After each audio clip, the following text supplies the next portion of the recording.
मैं आर्मी से रिटायर्ड हूँ। मेरे हाथ से जितनी मेरी उंगलियां उतनी ही, बट 2013, 2015, 2017 और 2019 4 डेड बॉडी मैंने अपने घर से निकाली है। दोस्तों, अनिरुद्ध महाराज जी के पंडाल में एक फौजी आता है और कहा है कि भाई मैंने बहुत आतंकवादी मारे हैं, मैंने बहुत आतंकवादियों की लाशें बिछाई हैं और अब मेरे घर में जो है मृत्यु हो रही है। जी हाँ दोस्तों, और उसके बाद जो है इनका जो है मानना यह है, ये जो फौजी भाइयां अभी रिटायर हो गए हैं, इनका मानना यह है कि कहीं ना कहीं जो मैंने उन आतंकवादियों को मारा है उन्हीं की वजह से तो मेरा ये सब नहीं हो रहा है। मेरे घर में जो अब समस्या हो रही है, जो दिन पे दिन जो है कभी किसी की मौत हो रही है, कभी किसी की मौत हो रही है, तो कहीं ना कहीं वही तो रीजन नहीं है। तो उसके बाद सुनेंगे जो हमारे अनिरुद्धाचार्य महाराज जी हैं, उन्होंने इस फौजी भाई को क्या जवाब दिया है। मैं आर्मी से रिटायर्ड हूँ। मेरे हाथ से जितनी मेरी उंगलियां उतने ही टेररिस्ट मेरे हाथ से मरे, बट 2013, 2015, 2017 और 2019 4 डेड बॉडी मैंने अपने घर से निकाली। मैं कुंठाग्रस्त हूँ कि क्या वो काम मैंने किया तभी ऐसा हो रहा है। तो आपने आतंकवादियों को मारा है? मारा तो मैं आर्मी में था, वो करना पड़ा मुझे। आतंकवादियों की तो मारा, टेररिस्ट मारे मैंने। हाँ तो ठीक है, आपने पाप नहीं किया, आपने तो अपना फर्ज। पर मेरी 4 डेड बॉडी मेरे घर से निकली हैं। कौन थे? मेरे पहले फादर गए 2013 में, 2015 में मेरी मदर गई, 2017 मेरा बड़ा भैया गया और 2019 में मेरा छोटा भाई जिसकी क्रिया में मैं बैठा था। क्या करने बैठा था? क्रिया मैंने की उसकी, छोटे भैया की। छोटे भाई को क्या हुआ था? वो जॉइंटिस में था, वो तब चले गया था। मतलब मेरे को ये लगा कि जो मैंने 5 मारे थे, ना देखिए ऐसा है, 4 ऐसे गए क्या? ना देखिए, पिताजी कितने साल के थे आपके? फादर 80 में 80, तो वो तो अपने टाइम से गए। आपकी माँ कितने वर्ष की थी? मदर उनके ही वियोग में गई। ठीक है, वो भी अपनी उम्र से गई। आपके बड़ा भैया जो मेरा था वो 58 साल पे था। 58। और छोटा था क्या हुआ था बड़े भैया को? नहीं, वो सडन एकदम ब्रेन हेमरेज हुआ था, चले गया। ठीक है। और जो छोटा भैया था मेरा वो गया है 35 साल की उम्र में। उसका ब्याह हो गया था? शादी? हाँ, ब्याह हो गया था। 2 लड़की, उसका एक लड़की और छोटा लड़का मेरे पास छोड़ के गया। मैं पाल रहा हूँ उनको दोनों को। एक 3 साल की और 5 साल का बच्चा मेरे पास छोड़ के गया वो। बट मुझे ये लगता है कि मैंने वो 5 मारे कहीं ये तो नहीं चाहता। ना ऐसा नहीं। देखो, आपने जो आतंकियों को मारा वो तो आपने सही किया, आपका फर्ज था, आपने किया। लेकिन आप ये मत सोचिए कि ऐसा इसलिए हुआ। ये सब देखो, जो होना था वो हुआ। मृत्यु पर किसी को नहीं चलता, वो मरना तो पड़ता है, किसी को पहले किसी को बाद में। तो आप जो बीत गया उसे भूल करके भगवान का चिंतन करिए, और आपने अपना कर्तव्य पूरा किया। उस समय आपका जो कर्तव्य था, फर्ज था, वो आपने पूरा किया। आपका इसमें कोई कसूर नहीं है रत्ती भर। नहीं, मैं अपने दिल पे सोचता हूँ। नहीं, इसमें क्या सोचना, आतंकवादियों को मारना तो अच्छा। बिल्कुल।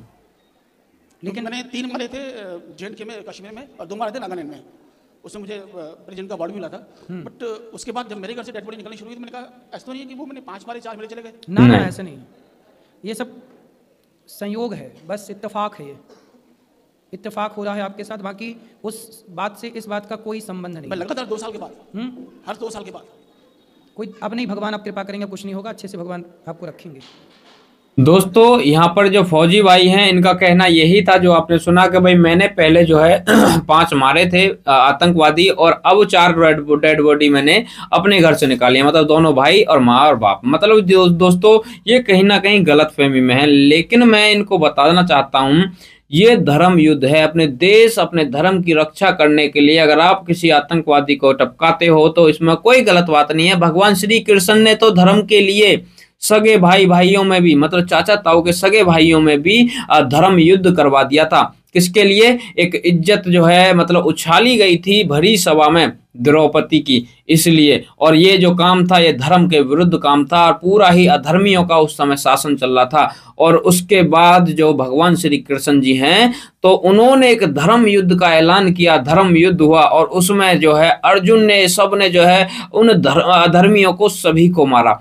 तो उन्होंने तो अपने सगों को मारा जो कि अधर्मी थे, लेकिन आपने तो फिर भी आतंकवादियों को मारा है। अगर कोई हमारे देश पर, हमारे धर्म पर, हमारी बहन बेटियों पर, गौ माता पर कोई आक्रमण करता है और ऐसे व्यक्ति को हम मारते हैं, तो वो जो है कोई पाप नहीं है, बिल्कुल पाप नहीं है। बाकी दोस्तों, अनिरुद्धाचार्य महाराज जी ने भी यही बात बोली है कि कोई गलत बात यहाँ पर नहीं है। आप जो है ये बिल्कुल मत सोचिए कि जो आपने आतंकवादियों को मारा है इस वजह से आपके घर में ये सब हुआ है, ऐसा नहीं है।